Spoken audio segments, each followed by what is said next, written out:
Saudara-saudari yang terkasih,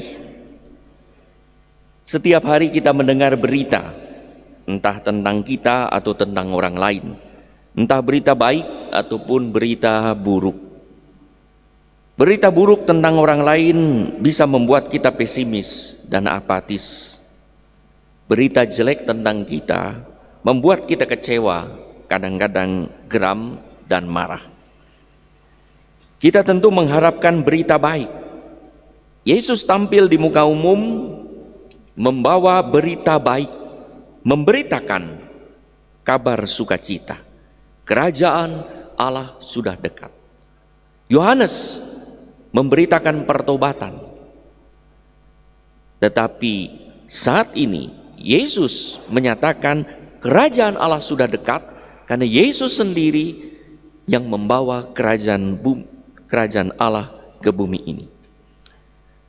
Mulai hari Minggu biasa ketiga seperti hari ini, pada tahun 2020, kita merayakan Minggu Sabda Allah yang ditetapkan oleh Paus Fransiskus agar Sabda Allah menjadi kekuatan hidup murid Kristus, agar Sabda Allah mengikat para murid Kristus untuk bersatu, karena Sabda Allah adalah satu, maka diharapkan para murid Kristus juga dalam satu. Kita mendengar di dalam bacaan pertama terjadi keretakan persatuan di antara para murid Kristus. Satu berkata, saya dari golongan Apolos, kami dari golongan Paulus, kami dari golongan Kefas atau Petrus. Karena orang saling membanggakan. Aku dibaptis oleh Apolos, yang lain bilang oleh Paulus, oleh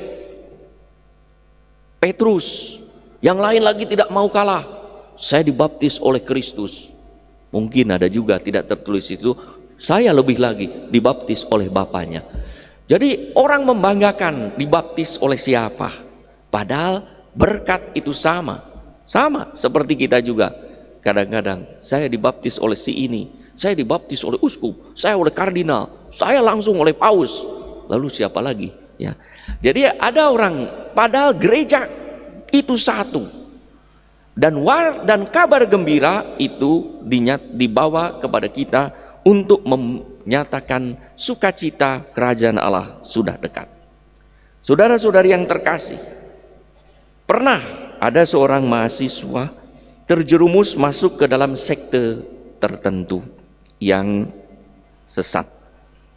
Waktu libur ia pulang berteriak-teriak, kebetulan keluar pulau Jawa, berteriak-teriak di keluarganya, pulang ke rumah, bertobatlah, kerajaan Allah sudah dekat. Orang tuanya geram melihat beberapa patung di meja. Ia berteriak, setan, nyala tempat ini, lempar sama dia. Entah baru mendapat penghayatan apa dia.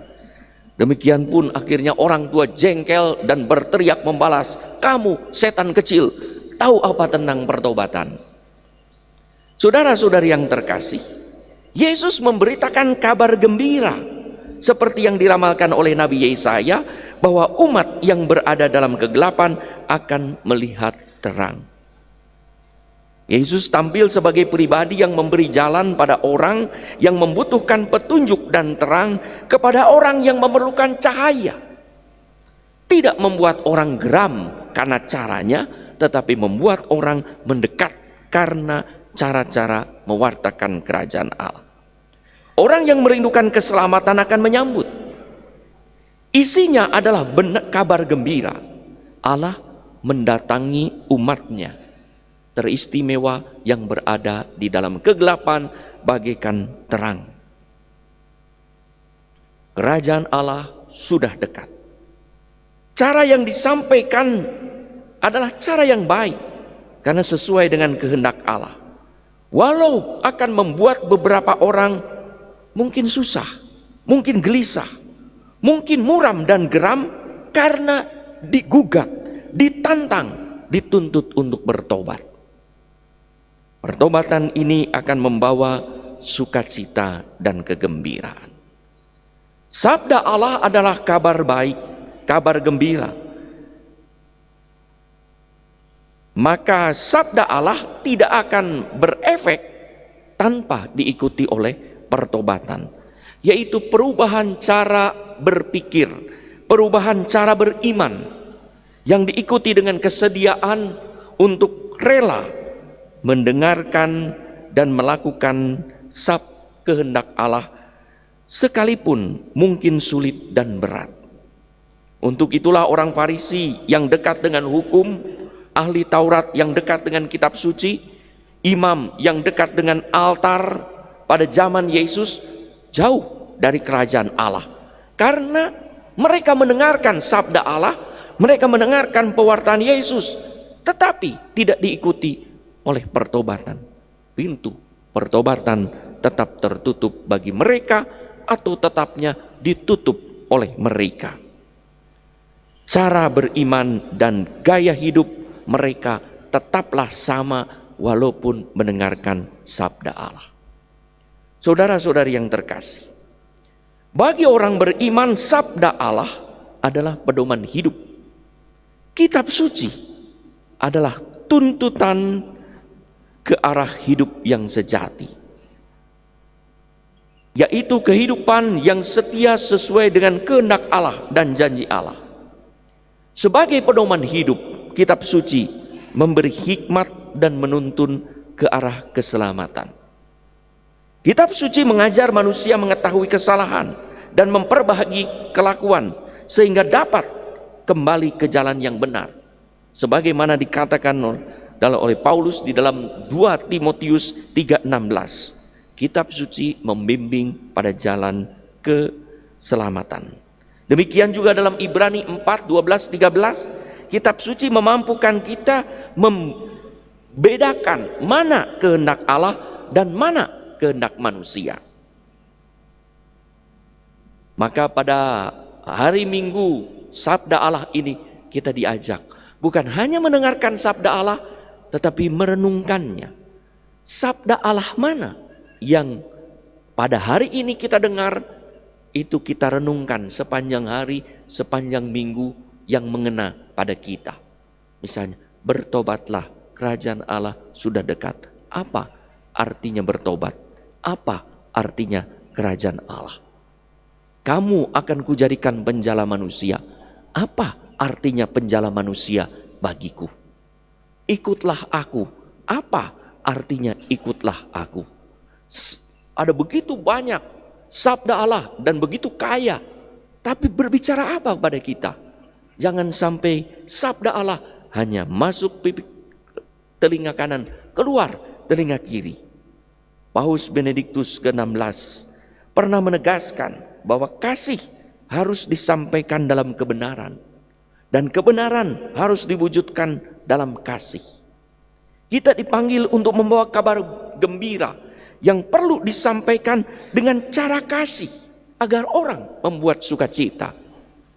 Contoh ilustrasi tadi di atas, mahasiswa yang pulang berkata kepada orang tuanya, bertobatlah kerajaan Allah, melempar patung yang ada di sana, melempar berbagai hal, kata dianggap penyembahan berhala. Caranya, intinya mewartakan kerajaan Allah, tetapi mengapa caranya tidak bagus? Kalau caranya salah, kabar sukacita bisa menjadi kabar duka cita. Maka untuk menegur orang yang bersalah, apakah bijaksana dengan memakai kasar? Untuk menyampaikan sesuatu yang baik, apakah bijaksana dengan berteriak-teriak? Untuk membantu orang, apakah bijak dengan cara mencari-cari kesalahannya? Untuk mendidik orang, apakah bijaksana dengan cara yang kejam dan keras? Pernah terjadi, kita dengar di media massa, seorang ibu membunuh 2 anak balitanya sebelum ia bunuh diri karena ingin membebaskan anaknya dari penderitaan kemiskinan. Apakah caranya itu baik? Tentu salah. Tujuannya bagus, membebaskan dari kemiskinan, tapi caranya salah. Pernah juga seorang ayah mendidik anaknya yang mencuri dengan pukulan keras hingga anaknya cacat. Menegur dan memperingati anak supaya tidak mencuri bagus, tetapi menghukum hingga anak itu cacat adalah salah. Bukankah maksud baik yang dilakukan dengan cara yang tak pantas menghasilkan akibat buruk? Kabar baik patut disampaikan dengan cara yang baik. Kita diundang untuk membawa kabar gembira, kabar baik, Injil dengan cara yang benar, cara yang baik, cara yang santun, bahkan cara yang kudus. Bagaimana kita dapat mewartakan sabda Allah kalau kita sendiri tidak mendengar sabda Allah setiap hari? Bagaimana kita bisa mewartakan kabar gembira kalau kita sendiri tidak membaca kitab suci setiap hari dan tekun melaksanakan? Hari Minggu ini kita diingatkan untuk mari kita membaca kitab suci, merenungkan dan melaksanakan.